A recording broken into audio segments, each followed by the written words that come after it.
Welcome to the Healthcare Forum of the LDE Oceania in 2018. Allow me to introduce myself firstly.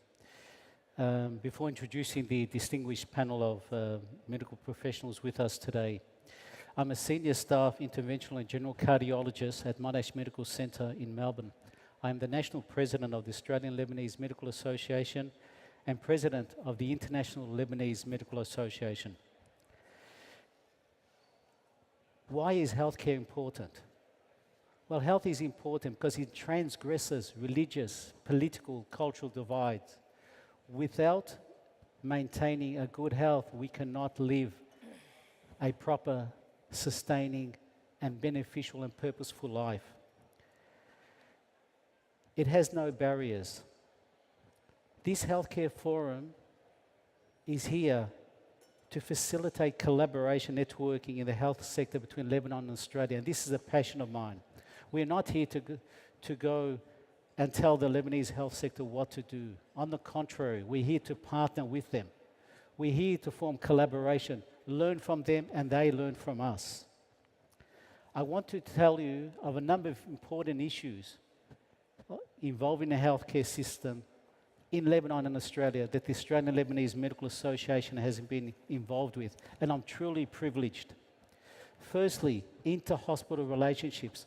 We are the first to have facilitated between St. George's University Hospital in Beirut and Monash Medical Centre a formal agreement which was signed 3-4 years ago in Beirut, both in the presence of the Australian Embassy, delegates from Australia, and Matron Audi. I'm privileged to say that we have commenced. We're training doctors from Lebanon, surgeons, to come here, not to stay here, but to go back to Lebanon, to go and impart knowledge.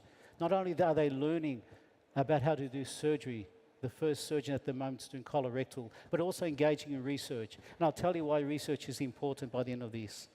We also bring another further 2 surgeons next year. We also want to exchange students between Lebanon and Australia, because by doing this, we are setting foundations to collaborate the future, partnerships that are enduring.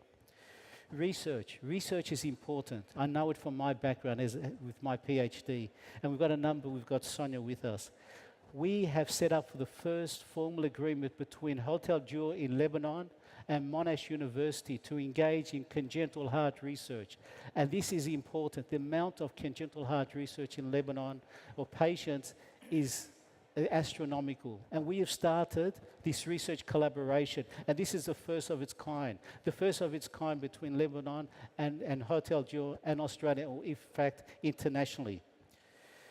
We are donating 11 ultrasound machines to Lebanon. We're donating to needy hospitals, North Lebanon, Central Lebanon, South Lebanon, to medical centers.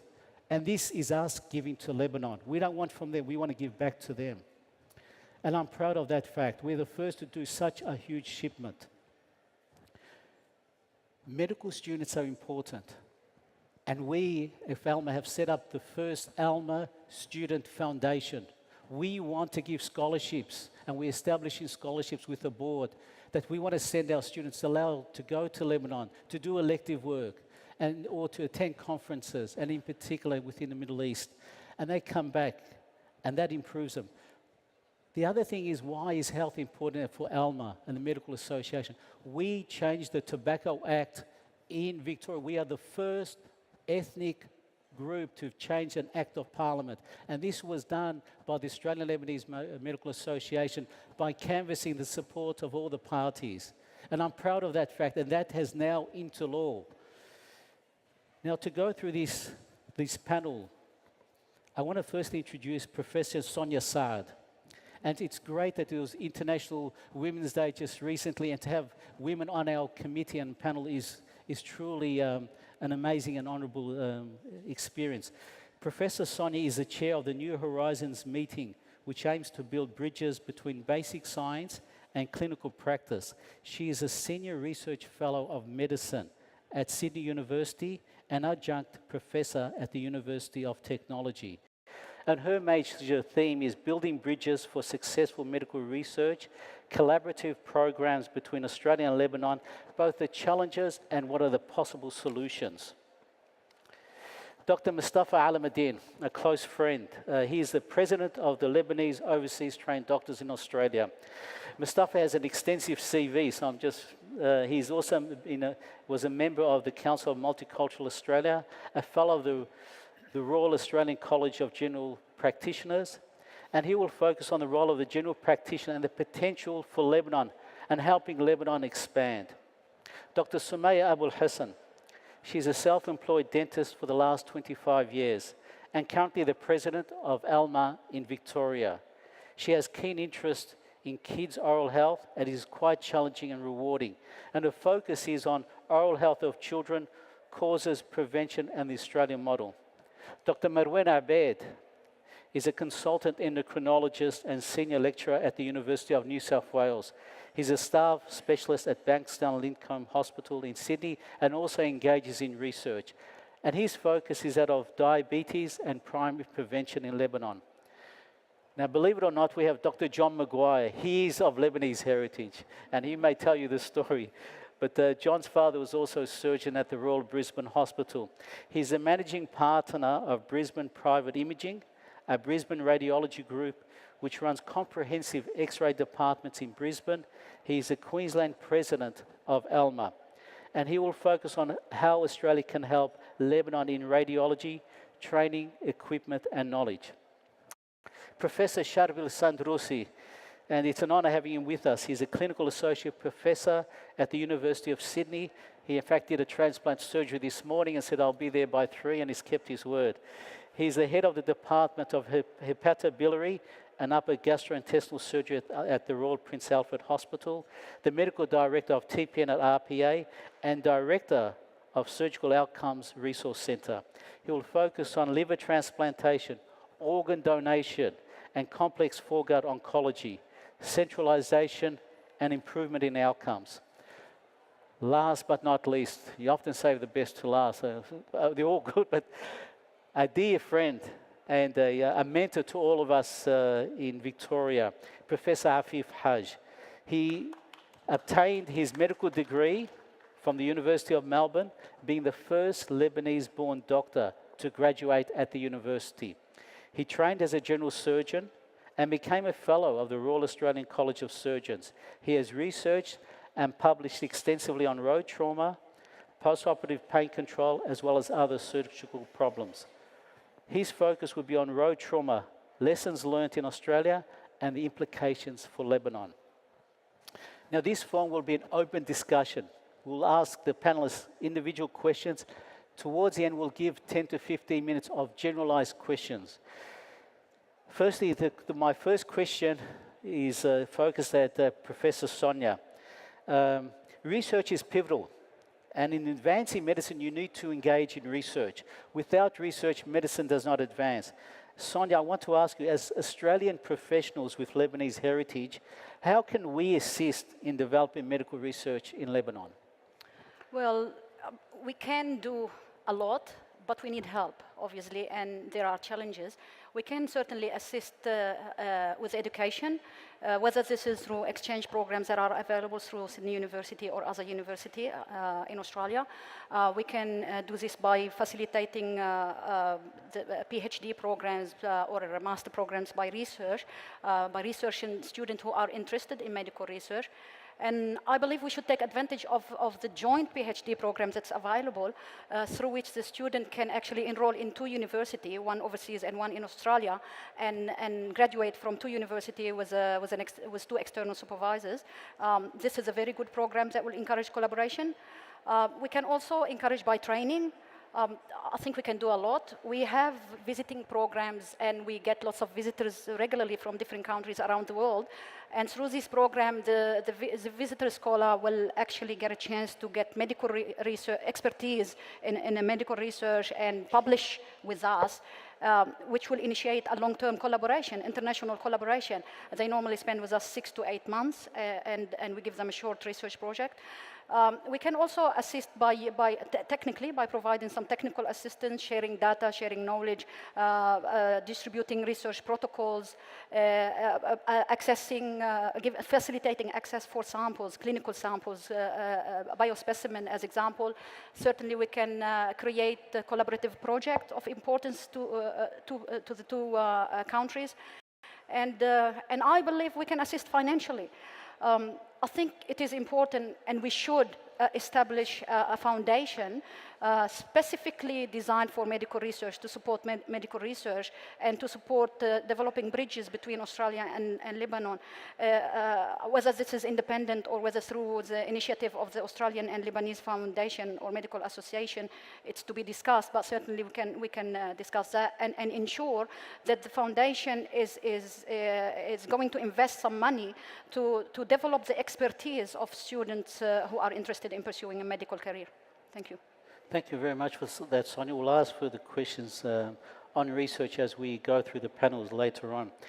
The next question is directed at Mustafa.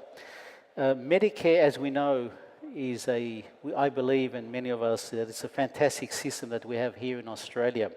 Mustafa, can we, and if so, how can we create a Medicare-like system in Lebanon to provide free health services within Lebanon? And if so, would you target all Lebanese or a certain section or the underprivileged? Basically, I'm a general practitioner working in this country for the last 30 years. And during this period of time, we witnessed a lot of issues in this beautiful country. But one of the most important things is the universal health provider for every single Australian to have his Medicare and go to his GP. And from there, he can go wherever he wants from this point of view. So Medicare is really very important because as an Australian living in this beautiful country for so many years and brought up some nice children in this beautiful country as well, I'd like to my country of origin, Lebanon, to benefit or to get something similar, sort of what we have in Australia. Because I was talking to a group of people when they knew I'm going to be in the part of the panel here. They said, why don't you present something like, don't do such some Medicare system similar to Australia? Look, Australia is very, very unique because to have universal health system for everyone. But what I really advise or really wish or hope one day in Lebanon to some sector or some group of the community to have some access to Medicare like system, like disadvantaged people, like children under age, let's say between childhood age, like people who cannot really afford it for some reason. And always when some people talk, when we talk about things, even research or anything, we need two things. We need the people and we need the money. Basically, I think it's a bit of problem, the money in Lebanon, but I think if we think like what is going on in Australia, we can do something and to help our community. And this is my wish one day to all those people can have sort of Medicare system like it's working in Australia. It's an interesting concept, Mustafa. And would you just target the underprivileged in Lebanon? And the problem we've heard from the financial talks and the business that, how indebted Lebanon is in debt. How are they going to raise the money for that? That's the big issue. Look, this is really very important because when you have the will to do things, the money will be easy to get it. Like for example, the LDA over the last 5 years, we never expected to have such a good popularity. And thanks to the will, our Foreign Affairs Minister, Mr. Gibran Bassil, I would say the first Foreign Minister, he had the idea to put the all diaspora, all people for Lebanese background together. And then the rest of work, like many sponsored people in our community, sponsored this event here and supported. And when people, they see something happen, they they try to do something and they put all their potential and work thing.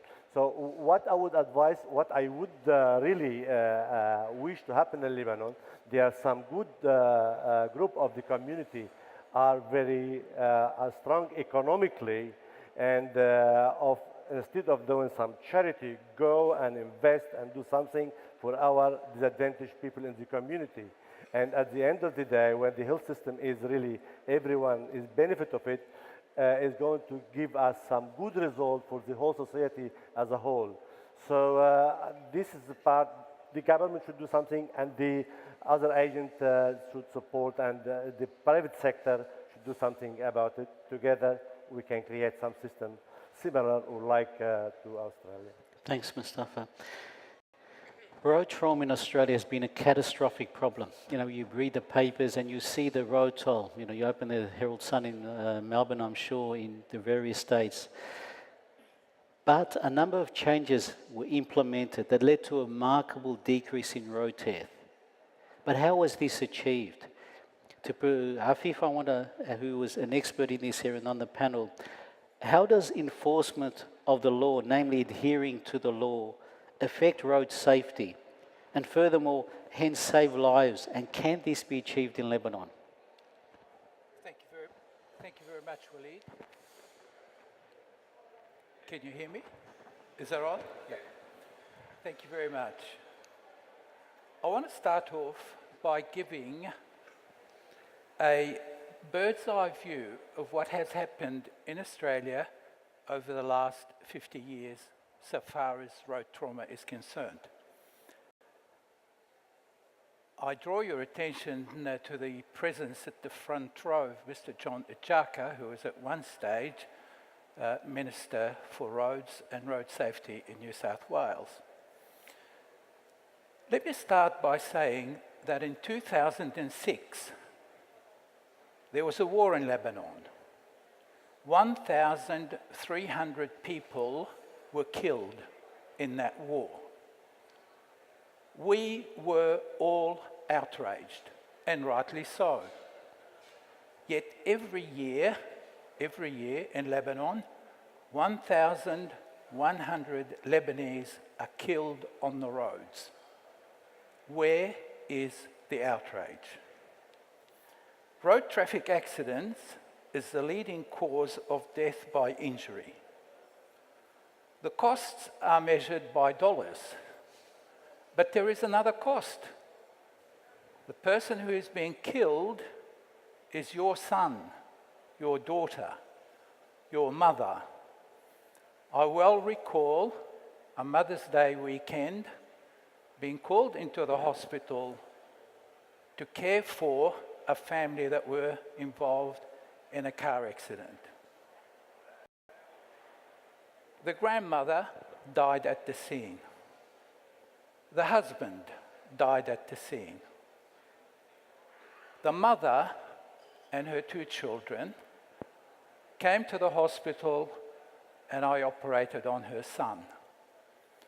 And when I walked out, you could imagine how distraught she was. She's lost her husband, she has lost her mother. With tears in her eyes, "Doctor, doctor, what's going to happen to my son?" This is the reality of road trauma. Sadly, in Lebanon, road crash fatalities are increasing. It is difficult to accurately quantify the magnitude because there exists considerable discrepancies in the collection of data between those collected by the police and those collected by the Red Cross. Now, the World Health Organization has published data on mortality per 100,000 of population. For Lebanon, it is 23 deaths on the road per 100,000 of population. In my state of Victoria, it is 4.5. In New South Wales, it is 4.9. Let me repeat that. 23 Lebanese are killed on the road per 100,000. as compared to 4.5 in Victoria, 4.9 in New South Wales. Now, Lebanon is not by far the person who takes the championship is Libya, where they have 73 deaths per 100,000, and Sweden is the best with 3 per 100,000. But this didn't happen overnight. Allow me, Walid, to tell you that back in 1970, the fatality rate in Victoria was 31 per 100,000, with a population of 3.5 million.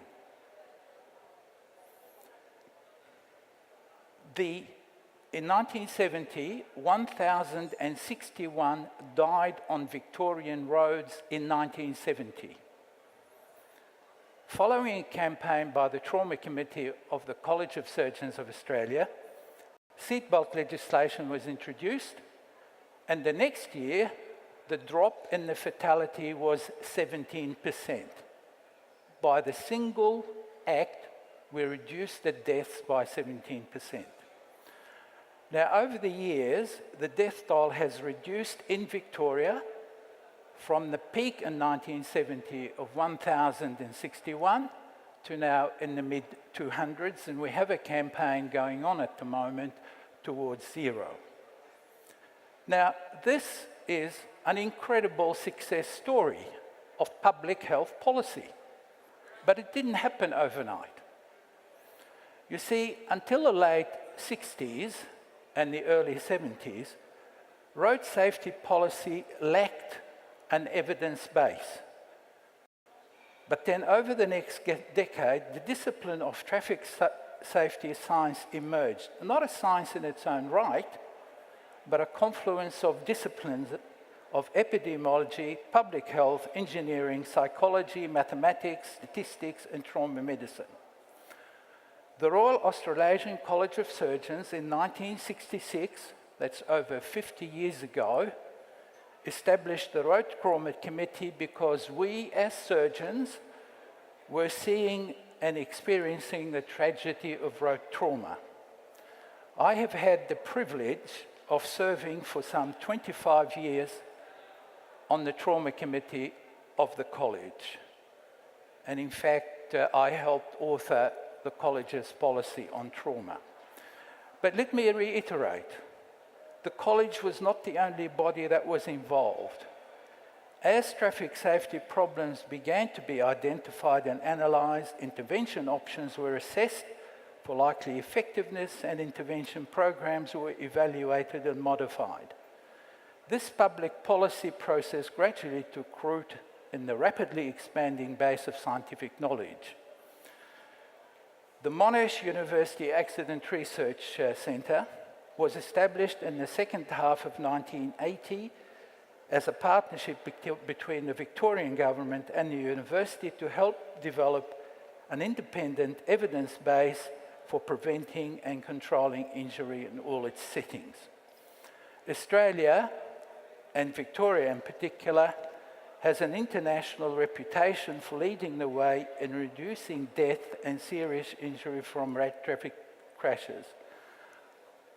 Now, this is a long-winded, I hope it wasn't too long-winded, but what Walid asked is a very pertinent question. When I actually said to people, I'm going to talk on road trauma, a couple of my friends started laughing. You mean in Lebanon, if someone is caught speeding, they will pay bartil to the police, or بيعملوا له واسطة. That's what they said. But Mr. Ejaka, standing here in front as a legislator and as a lawyer, will agree with me that any law that is not enforceable is a bad law. Any law that does not have community support will be a bad law. Therefore, to just introduce legislation and introduce a law without community support, it is going to fail. Therefore, we have to go to it is actually the public that has to go to the legislators, to the politicians, and demand action. And this is the world over. Therefore, be it Lebanon or Australia, identify the problem, identify the solution, get the public on your side. The drink-drive message, if you drink and drive, you're a bloody idiot. A lot of you will probably don't remember, but something like 40 years ago, people used to think that they were a better driver if they had a few beers on board. They actually believed that. So that when they caught drink driving, no one thought the worse for it. But try it now, and if someone is caught drink driving, this is no longer acceptable by the community. Road trauma is a disease just like every other medical disease. It does not discriminate between groups. It affects equally Muslims, Christians, atheists, whatever, and it affects people from across the community.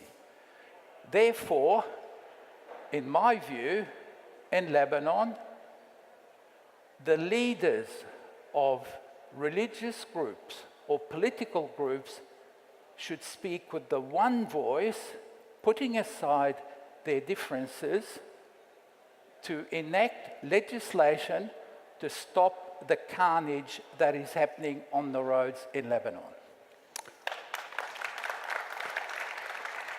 Sorry about that. That's fantastic, Afif. I'll just tell you before we move on a small story. A couple of years ago, we had at Alma a dinner. We had a doctor, a cardiologist, and Hussein was with us, came from Sydney then, George Saudi, and he put in a law.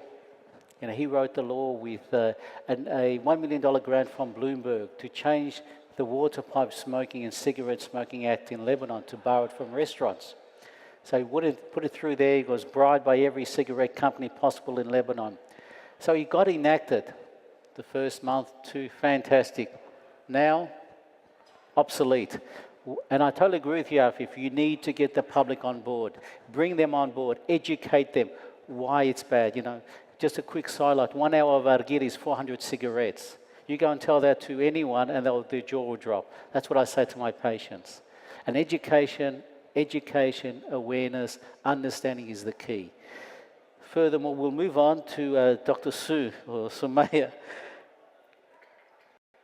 Dental hygiene impacts all our lives. Having good teeth is critical. You don't want to get braces, you want to get fillings, you don't want to be wisdom tooth out.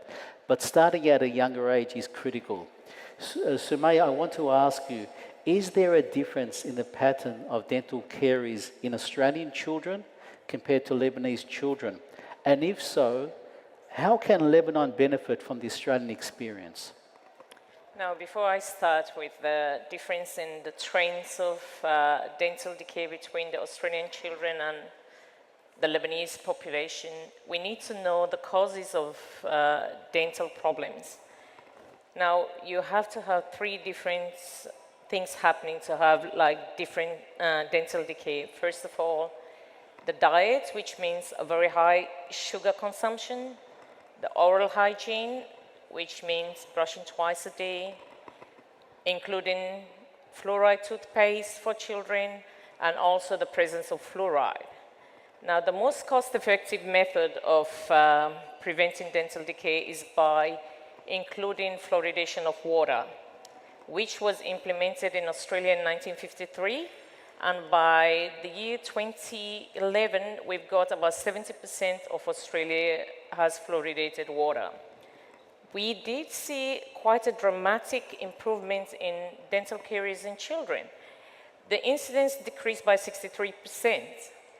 What we need to know, we really need to not ignore the fact that this is a very prevalent disease. and it's really connected to other systemic issues in the body. We cannot isolate the mouth to the rest of the body. They are interrelated, and one will affect the other.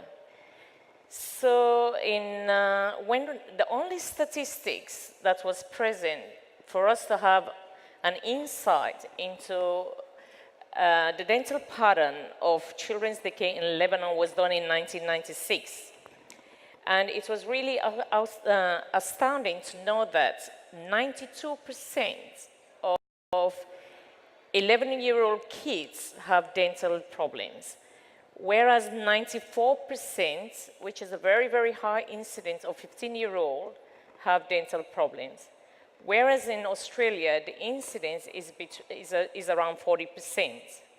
So we saw a significant decline after water fluoridation, but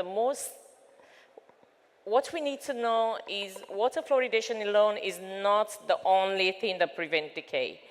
We have to have dental awareness through implementation through the schools, and educating the parents about how important is dental hygiene to kids and to the overall body, because later on, this is a fact that people with diabetes, 40% have gum disease. And in Lebanon, at the time of the study, they found out that 94.5% of 15-year-old have gum disease, whereas in Australia, it was around 10%.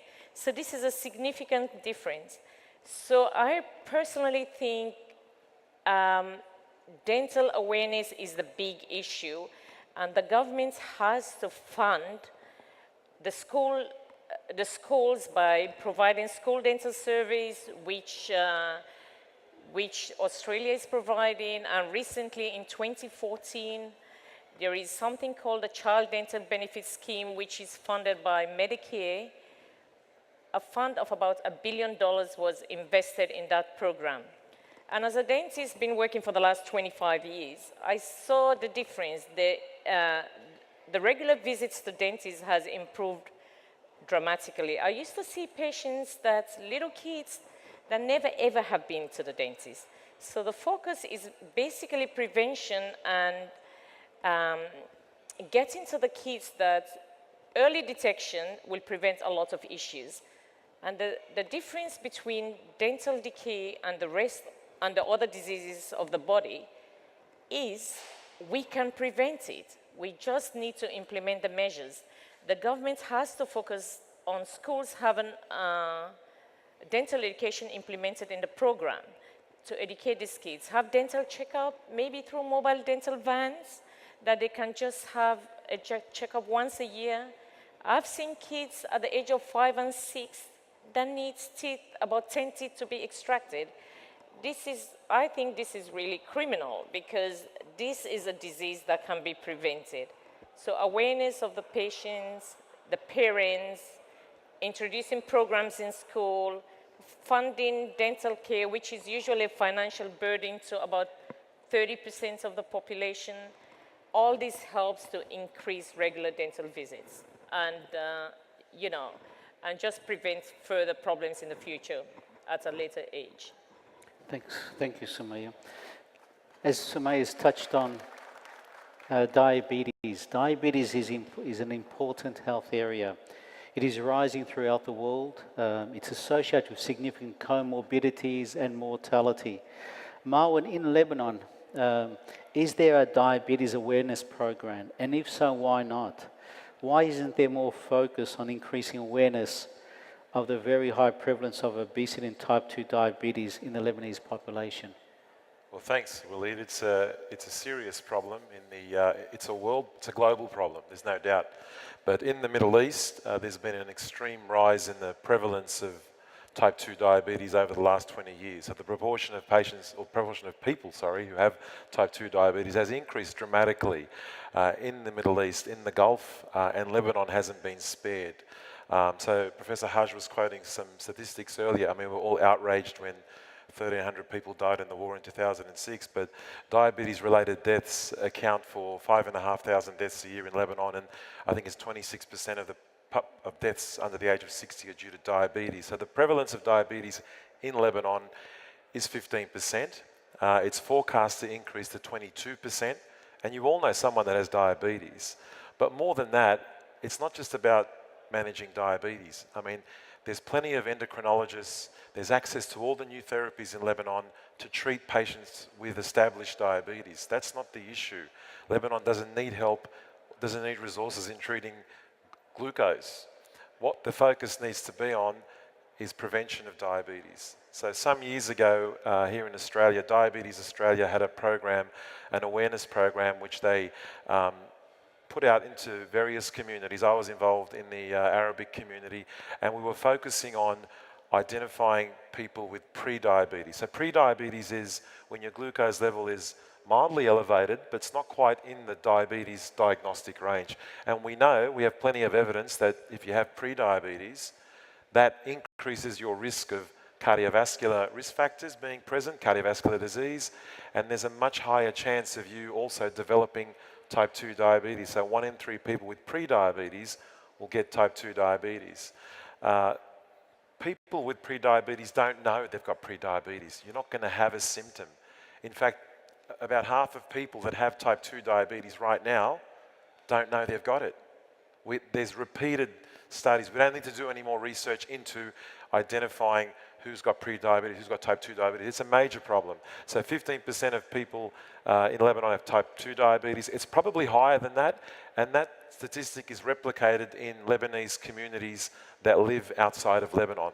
There's been studies done in Australia, there's been studies done in the USA, in Europe, and we found the same prevalence of type 2 diabetes. We need to go back a step. We need to look at preventing diabetes by identifying people with pre-diabetes. So here in Australia, Diabetes Australia had a campaign called Know Your BGL, because it's not just good enough for for your doctor to say to you that, oh, your glucose is a little bit high, you've got a touch of diabetes. That's quite significant. And we have research to show that if you have pre-diabetes, there's been large studies, 2 very large studies, one done in the USA, one done in China, which looked at patients with pre-diabetes. They were randomized to weight loss through diet and exercise, and those that lost 7% of their body weight reduced their risk of getting diabetes by 50 to 60%. There's also a medication that we can use called metformin. A lot of you have heard of it. It's also known as Diabex or diaformin. We can use that in pre-diabetes to prevent type 2 diabetes. So in Lebanon, unfortunately, the focus from my experience, and I've been to a conference in Lebanon run by the Lebanese Endocrine and Diabetes Society. They're a wonderful organisation. They've been around the longest out of any of the subspecialty medical organisations in Lebanon.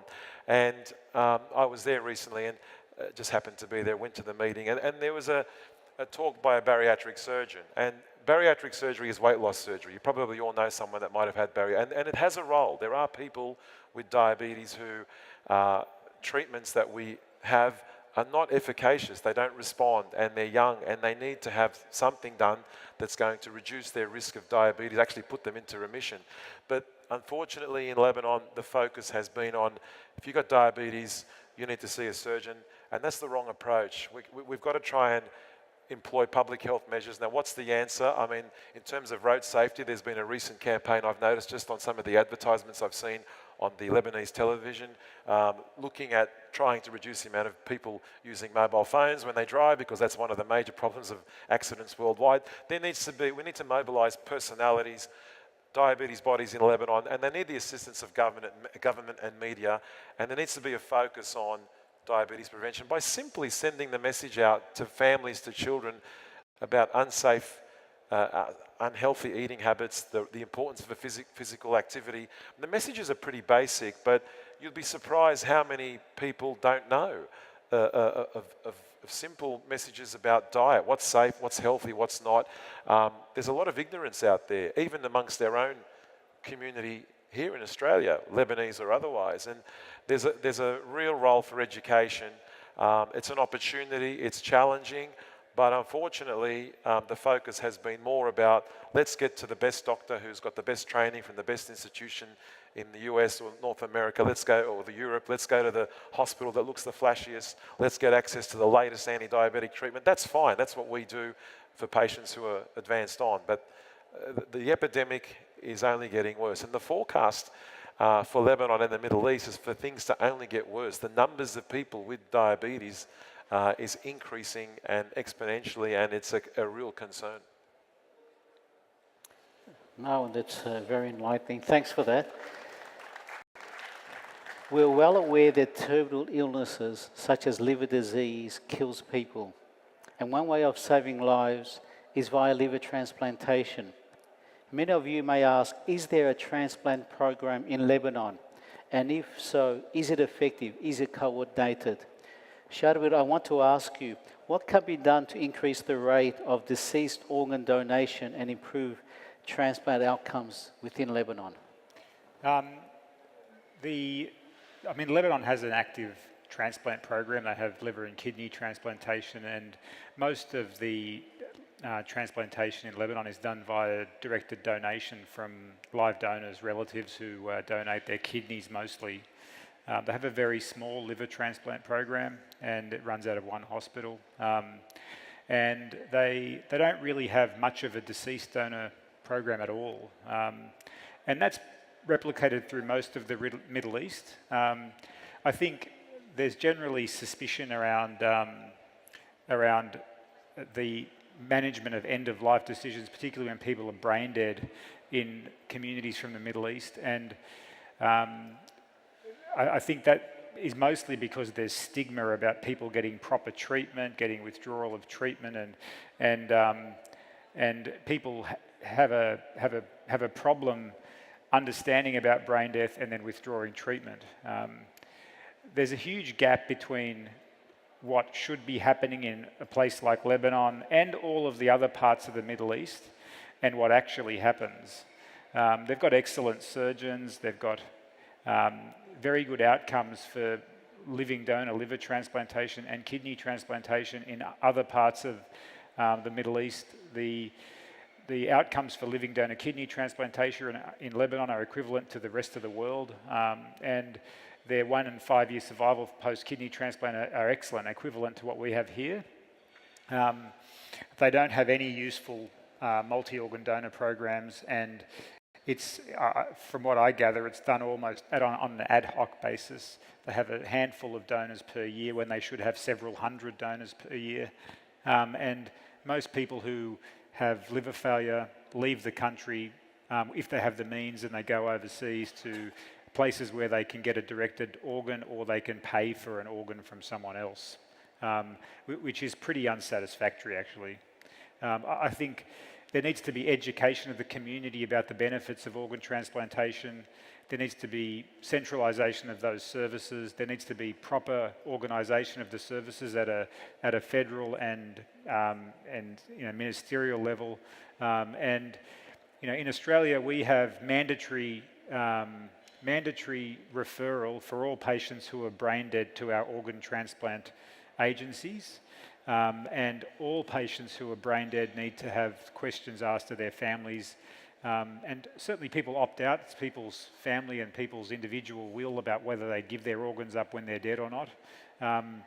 But there needs to be a program because it benefits lots of people. It saves a lot of lives, and people do return to being functional members of their communities. And it's something that it's probably not as important as obtaining primary health care for most people or helping with the problem of diabetes or even oral hygiene. But it is, it is something that is important and needs to be available for the population. One strategy we've done as part of ALMA in Victoria, Shadwell, was we gathered all the religious leaders, the Christians, the Muslims, and we discussed these. And Nizoros, who's also a transplant surgeon in Melbourne, the key consensus was there is nothing prohibitive either in the Bible or in the Quran that prevents donation. And this enlightened a lot of our community. And whether this goes as a grassroots level in Lebanon, because religion is pivotal in Lebanon, as we all know, and likewise here in Australia. And I think strategies like that, working with the Lebanese Order of Physicians and surgeons there would go a long way. But I think transplantation does save lives. Diagnosis of medical illnesses requires radiological services, X-ray scanners, etc. We here in Australia, as we know, as I mentioned, we're donating 11 ultrasound machines to Lebanon. We've got a shipment going within the next 2 weeks. One of the pivotal people involved in this has been John Maguire, who's a radiologist. John, how can we help Lebanon by donating radiology equipment? All right, thanks, Wally. Well, the Australian Medicare system sort of falls into our lap here because we're encouraged as radiologists to upgrade our equipment every 10 years. So we have very modern machines, and if we don't keep them up to date, our rebate from Medicare drops. So there's a financial incentive for us to continually get new machines and keep them at the very highest level. That doesn't mean that the machines, the 8-year-old machines, there's anything wrong with them. And it seems like a terrible waste to me. And the way I got involved in this was I was upgrading some of my equipment, and I was offered a feeble amount for machines that I'd paid $150,000 to $200,000 for 8 years ago. I was offered $7,000, and they were going to go to the Chinese market. And there was absolutely nothing wrong with them. I was just upgrading them because of the Medicare requirements. So they're not worth much, but they're still very good machines. So this is one way we can contribute, because a lot of the big companies, the big radiology companies, you know, there's not much in it for them to sell a machine for $7,000 and end up in China or India. They donated quite a few machines to us. And it seems like a good way to help Lebanon, because ultrasound machines are transportable, they can be wheeled, they come with probes for obstetric imaging, for cardiac imaging, for vascular imaging. They can be sent to the district hospitals, which without much effort, because you can just put them in a taxi, or, you know, a big taxi, but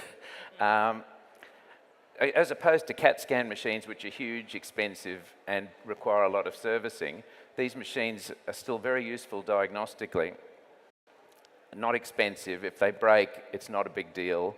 You can get another probe usually. The companies keep probes for machines up to 20 years old. So it's a good way that we can sort of harness some of the wasted medical equipment in Australia and make good use of it in another country. And as I said, there's absolutely nothing wrong with the machines I'm getting rid of, and they're worth a lot more than $7,000. If you bought them second hand, you'd be paying $15,000 to $20,000 in Australia alone. So I think this is a very good way we can help, and I'd like to look into CAT scan machines later, but we're going to start gradually with ultrasound machines and see how we go. Thanks, John. I think having recently been to Lebanon last year, and we took a delegation with us, a lot of the CT scanners we have here in Lebanon, in Australia, have not even arrived yet in Lebanon. And the prices we can get them are just, they're very small. You know, for equipment that would have cost $1 million, you can get that for a fraction of the price.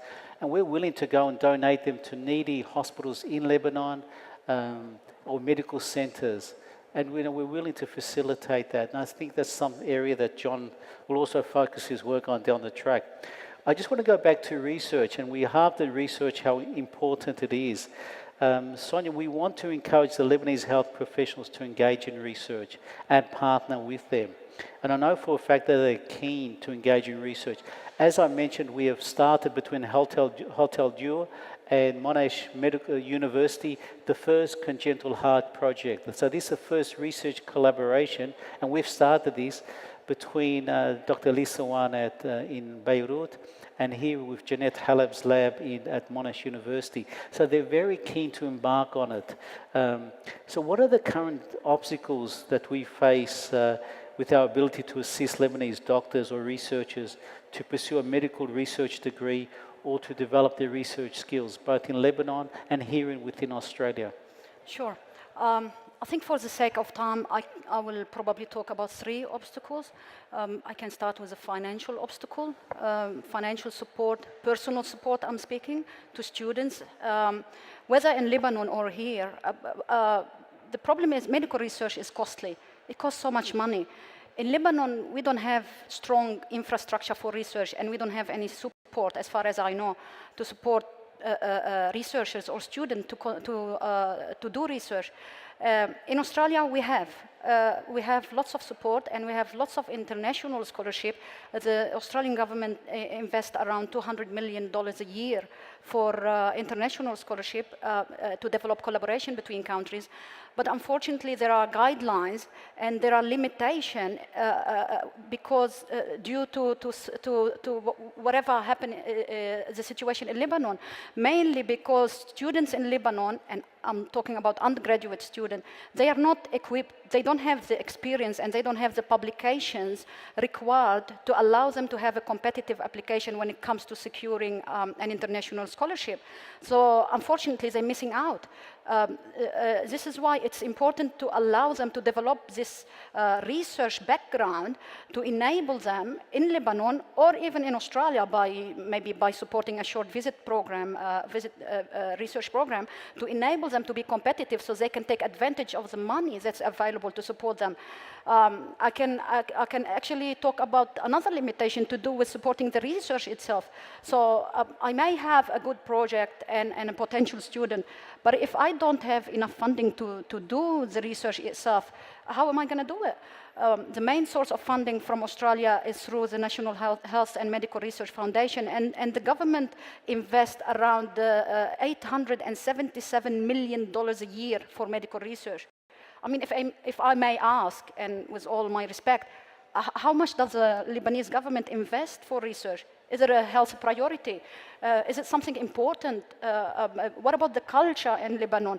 How do we help students to develop the research interest from young age? So this is another limitation factor. I can also potentially speak about the inability to identify students who are interested in pursuing a research career in Lebanon, or researchers who are actively doing research in Lebanon to initiate collaboration. I have multiple projects, and I do have lots of collaborations with international universities. And I am interested in recruiting samples from whatever project I have, but at the end of the day, there's no network through which I can actually look for potential researchers or active researchers, which has an affiliation and a contact details and the area of expertise of a person who is interested in research or in collaboration for me to pursue. Thank you. Sonia, one of the issues we found when we were in Lebanon and speaking with the Cardiology Society there and being actively involved, and we've got a treaty between the Lebanese Society of Cardiology and here in Australia. One of the issues is to actually promote research and for them to understand the importance. We had the St. George University Hospital delegation that came 2 years ago to visit the Monash and Monash University, and their eye-opener was how big research is here in Australia. To get a university appointment or Monash or public hospital appointment nowadays, the trend is you need to have research behind you, and that is something that they realised. And I think even the student we've got now from Mustashfit Room that's here at Monash, he is spending this year or last year fully research.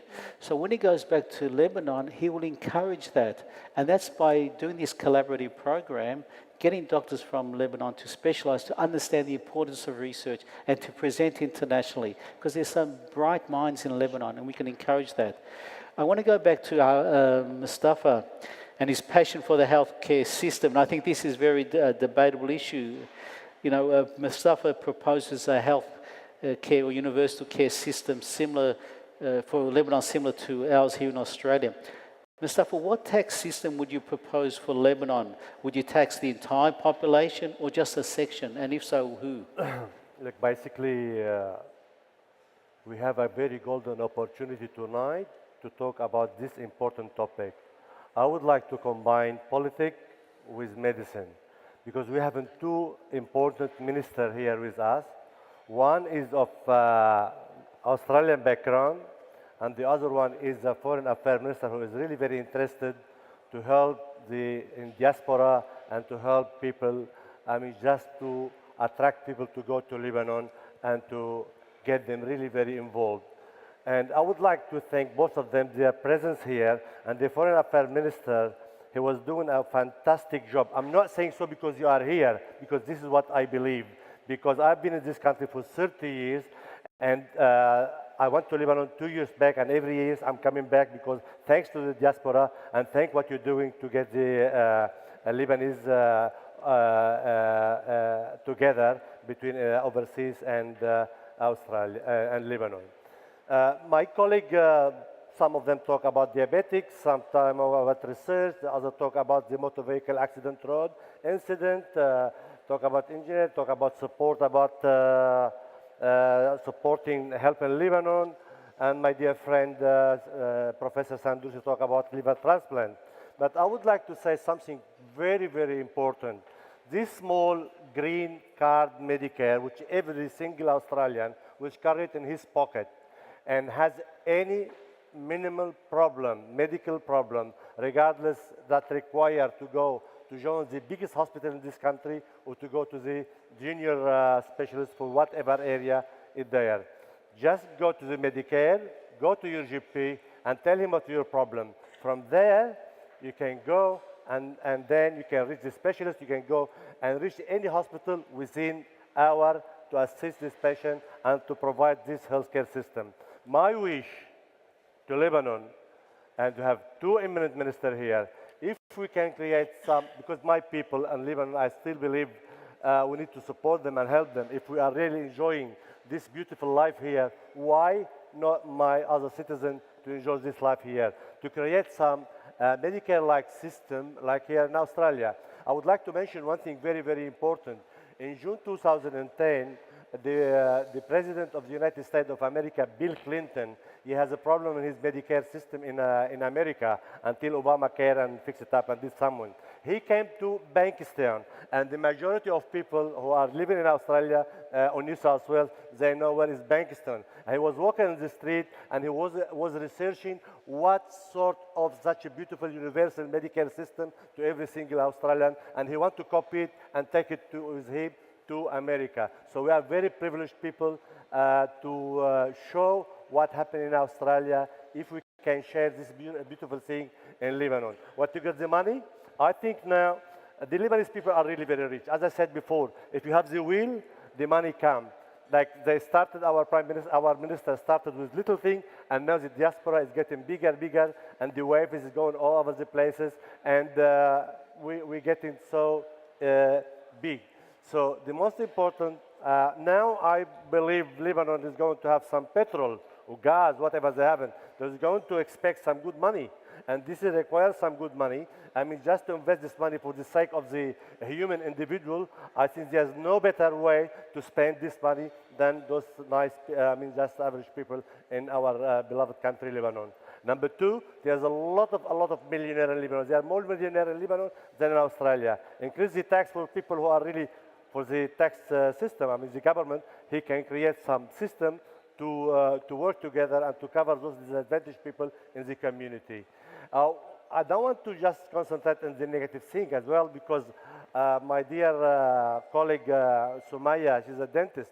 I know quite a few Australians go to Lebanon to do their dentistry there. They said it's cheap and supportive and strong and good, which is really very, very good. And this is bridging between Lebanon and Australia, not only cultural, economical, industrial, as well medical. And I believe the Australian Lebanese Medical Association, together we can do a huge thing together.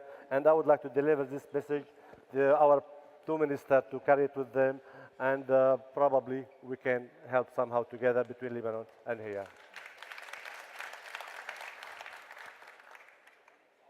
Hi, everyone. Just from a youth perspective point of view, you've all touched about research and collaboration and helping the underprivileged. But I want to speak about someone like me. I'm 20 years old. I'm studying biomedical science. Both my parents are doctors. I've spent, since I was 4 years old, in hospitals doing blood test sampling, dissection. I've done a lot of stuff for like a young child. How can someone like me, who wants to help but doesn't have the resources, like I've written to professors, teachers, asking like, please, I want to come help, I want to do research, whether it's about like road traffic accidents. There's a material called D3O which absorbs the impact shock and reflects it so you don't get as much damage. Or about like dentistry, there's coconut charcoal that helps clean some of the toxins. So I'm sure I'm not the only one that has a lot of ideas, but it's not as accessible to me as established doctors. So I just wanted to know what someone like me and other people could do if they really want to help. As in that you want to help engage in research? Research, whether it's research, studies, work. I can tell you what we're doing. One from the Australian Lebanese Medical Association, we have now a student scholarship. We set up this foundation where we want to offer scholarships for people like yourself to engage in research. We've also got mentoring. We do a lot of that. And for example, myself, I've got a young Lebanese biomedical student exactly like yourself that I've engaged in with a research project.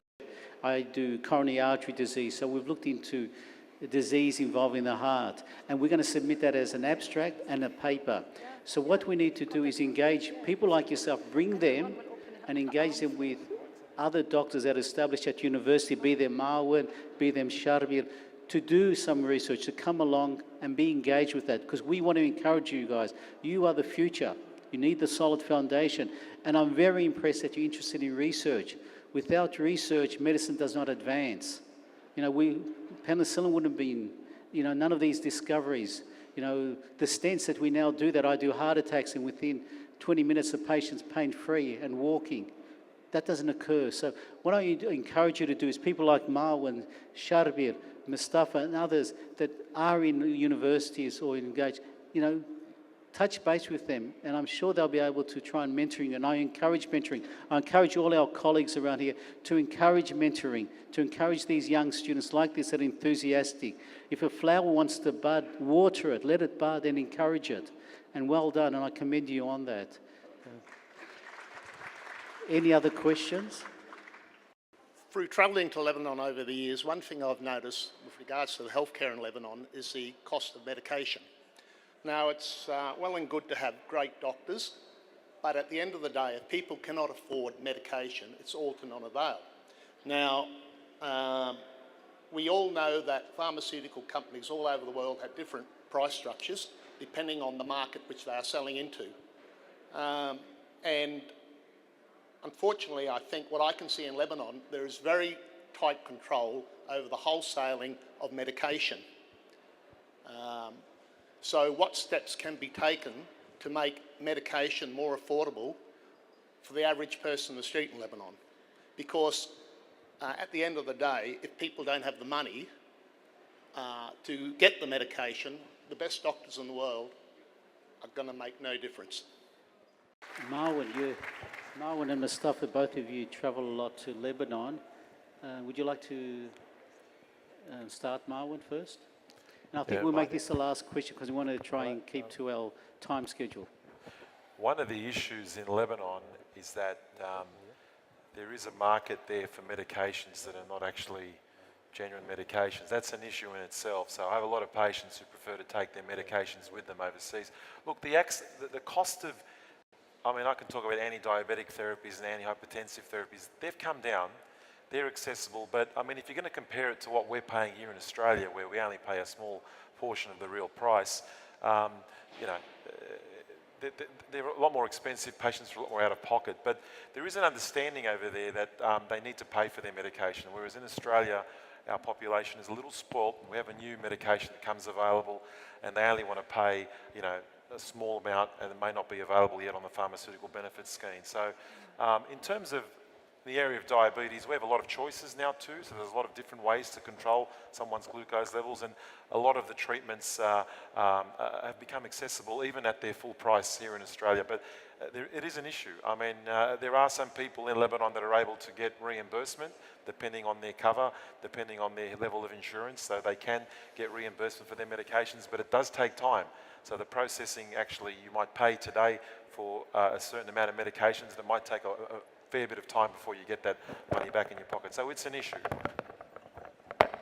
Look, I would like to say one thing, because what we are talking about, because the universal Medicare system, you have the health system as well, the support from the government, which is not existing in Lebanon.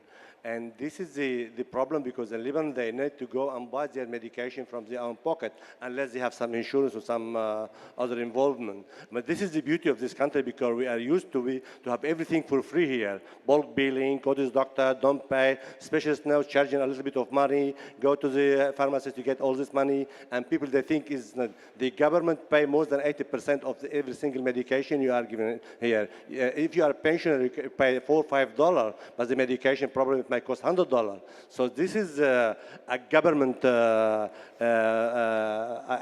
mission, a government responsibility to work in it and to support people. So this is really basically very hard to resolve it.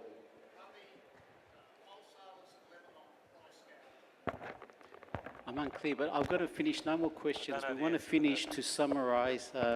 Firstly, because we want to keep on time, and I think we want to show the other panels that we can do this. I think it's very important to Lebanese to learn to do this. Firstly, it's a privilege to have been the moderator, and I want to thank His Excellency, the Minister for Presidential Affairs, Dr. Pierre Rafoul, who's actually done a PhD here. And when I first met him last year, in fact, he informed me of it. So he has a keen interest in research, and I'm sure Dr. Rafoul, His Excellency, will help further promote this. But I want to go and summarize just this particular forum, and I think it's very important. Medicine has no boundaries. Maintaining good health is integral to all of us, whoever we are, wherever we are. And this is where we are here to serve the community. We as doctors are your servants. We're not here to walk above you. We're here to serve you. And I think this is important. And it's important to realize that medications, as Bruce says, does not progress without what Sonia was saying is research. Without engaging Lebanon in research.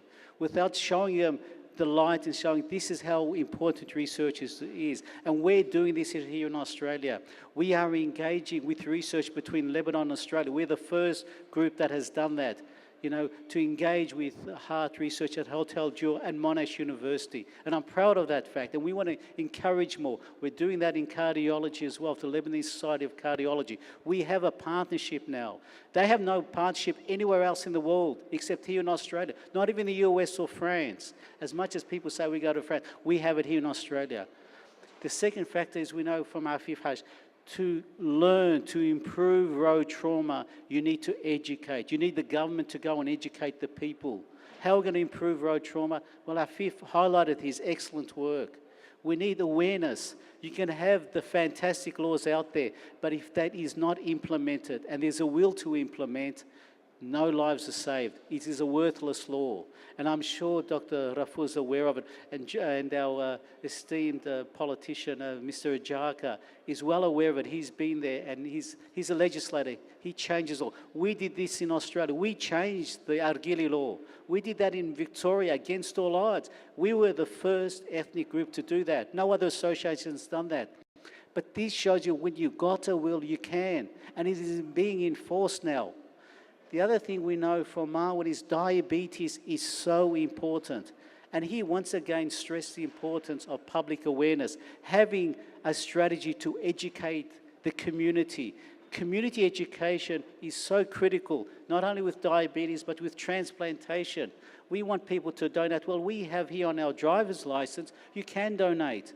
We discussed this in Lebanon with Nizor Holi when he came with our delegation last year. We encourage them to do that so that you can save lives. You know, the thing that's going to save someone on dialysis or end-stage renal failure is not the dialysis machine, it's the renal transplant. That's what saves, that's what prolongs lives. The other thing we learned is our universal health system. We're in a privileged position here in Australia, as Mustafa highlighted. It is not easy, as you rightly said, when Hillary Clinton was the health spokesperson or secretary for health in the US, she came and saw our system. She was enthralled, amazed at it. She tried to get it through Parliament, but unfortunately politics often does it better of rather looking at the wholesale good of the individual. And it's something we, you know, as he said, nothing is impossible. In fact, the impossible becomes possible when you put your mind to it. John, John's got an interesting history from, he is Lebanese, you know, his background, his father was a surgeon. But we show that with people like John, he's got his own radiology practice. We've got machines that are still excellent. We can donate them to Lebanon. We have CT machines that are not even arrived yet in Lebanon. You know, we've got the equipment that's not even yet in Lebanon, and I raise it to certain hospitals and say, but we don't have this yet. We want an inferior product. Well, why pay $500,000 for an inferior product when I can get it for you at a fraction of the price? We can do this, and we're doing this. In 2 weeks' time, we're sending the 11 ultrasound machines to Lebanon, right throughout Lebanon. And we can do, and we want to do more. This is just the beginning. The other thing is children's health and dental caries. As Sue raised, it is important, it is a duty for us to look after the children because they are the future. You maintain their health now, you look after them long term. And health, you cannot buy health. You can be a billionaire. Look at Packer, richest man in Australia. He died of renal failure in the end. You know, he could have done anything he wanted. Money is worthless without an ultimate good. You know, money is here to be our servant. And we're here to try and look after the children. And you know, things cannot occur without a proper tax system, without finance, without a treasury, as Mustafa alluded to.